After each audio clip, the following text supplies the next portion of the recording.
यहाँ के जो निवासी हैं उनके अनुसार आसिफ ने उनको घेरा था और जहाँ तक आसिफ का एक रिकॉर्ड है वो क्रिमिनल रिकॉर्ड है। ये हिंदू समाज अपनी रक्षा करने में स्वयं समर्थ है और अगर हमारे को न्याय नहीं मिला, अगर हमारे जो निर्दोष साथी हैं जिनको पुलिस ने पकड़ा है या पुलिस जिनको पकड़ना चाह रही है, अगर हमें न्याय नहीं मिला तो हम शासन और प्रशासन के साथ साथ सरकार की ईंट से ईंट बजाने की क्षमता रखता है ये समाज। आसिफ हत्याकांड को लेकर सोना के इंड्री में आज महापंचायत बुलाई गई थी और महापंचायत में अलग अलग दूर दराज से यहाँ पर लोग पहुँचे थे, कई संगठन यहाँ पर शिरकत करने पहुँचे थे। शिवसेना से ऋतुराज यहाँ पर पहुँचे जो कि प्रदेश प्रवक्ता है। किस तरह से जो आज जो पंचायत थी, किस तरह का निर्णय आप देखते हैं, किस तरह से उनको न्याय मिलना चाहिए? देखिए, आसिफ हत्याकांड में जो भी हुआ वो गलत है। के नामजद एफआईआर दर्ज हुई थी, उसके बाद में लोगों के नाम उसके अंदर दर्ज किए गए जो बिल्कुल निर्दोष है। पहली बात, ये हत्या नहीं है, ये सेल्फ डिफेंस के अंदर की है। इससे पहले भी जो लोग थे जिनके ऊपर हत्या के आरोप हैं उन्होंने अपने बचाव किया है, उन पे गोलियां चलाई है और उन्होंने अपनी उनकी हत्या का प्रयास हुआ है। अब पुलिस कह रही है कि इन लोगों ने हत्या करी, जबकि ये क्लियर नहीं है कि उनको घेरा गया था या आसिफ को घेरा गया था। जहाँ तक यहाँ के जो निवासी हैं उनके अनुसार आसिफ ने उनको घेरा था और जहाँ तक आसिफ का एक रिकॉर्ड है वो क्रिमिनल रिकॉर्ड है। काफ़ी सारे एफआईआर्स है वो अलग अलग स्टेट के अंदर उस व्यक्ति की दर्ज है। हमारे यहाँ पे मेवात के अंदर हिंदुओं के हालात काफ़ी ज़्यादा ख़राब है। आसिफ खुद जो हिंदू बेटियां हैं उनके एमएमएस बना करके लीक करता था। सरकार और प्रशासन अगर हमारे समाज की सुरक्षा करने में नाकाम है तो समाज के लोग आगे आएंगे। ये एक हत्या नहीं, आगे भी और ऐसी हत्याएं होंगी अगर समाज और सरकार ना चेत करके हिंदुओं की यहाँ रक्षा और सुरक्षा का पूर्ण व्यवस्था नहीं करती है। तो क्या जो न्याय प्रणाली है उस पर भरोसा नहीं है?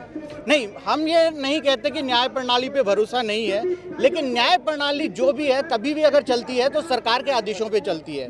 और आज जो न्याय प्रणाली जहां देखी जा रही है, क्योंकि जो न्याय प्रणाली है वो लोगों के लिए है, ना कि लोग न्याय प्रणाली के लिए है। तो ये चीज़ समझने की ज़रूरत है। कुलभूषण भारद्वाज भी हैं, उनसे बातचीत करेंगे, एडवोकेट हैं। क्या लगता है किस तरह से पंचायत में जो फैसला लिया जाएगा, किस तरह से न्याय जो है वो मिलेगा उनको? पंचायत की आवाज़ अंतरात्मा की आवाज़ है और जो बदमाश जिनके ऊपर अनेक मुकदमे ना केवल हथीन में अपितु आसपास के क्षेत्र में मुकदमे दर्ज हैं, ऐसे व्यक्ति के दुश्मन अनेकों होंगे।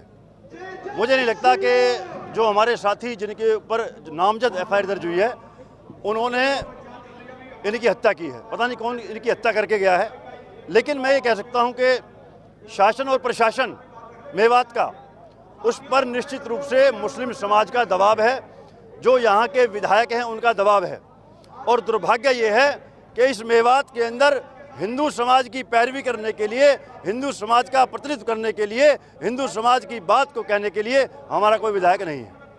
ये कहने में मुझे कोई अतिशयोक्ति नहीं है, लेकिन ना हम विधायक के बलबूते पर यहाँ पर अपने हिंदू समाज की रक्षा करने में जो है हम किसी तरह से कोताही बरतने को तैयार हैं। ये हिंदू समाज अपनी रक्षा करने में स्वयं समर्थ है और अगर हमारे को न्याय नहीं मिला, अगर हमारे जो निर्दोष साथी हैं जिनको पुलिस ने पकड़ा है या पुलिस जिनको पकड़ना चाह रही है, अगर हमें न्याय नहीं मिला तो हम शासन और प्रशासन के साथ साथ सरकार की ईंट से ईंट बजाने की क्षमता रखता है ये समाज।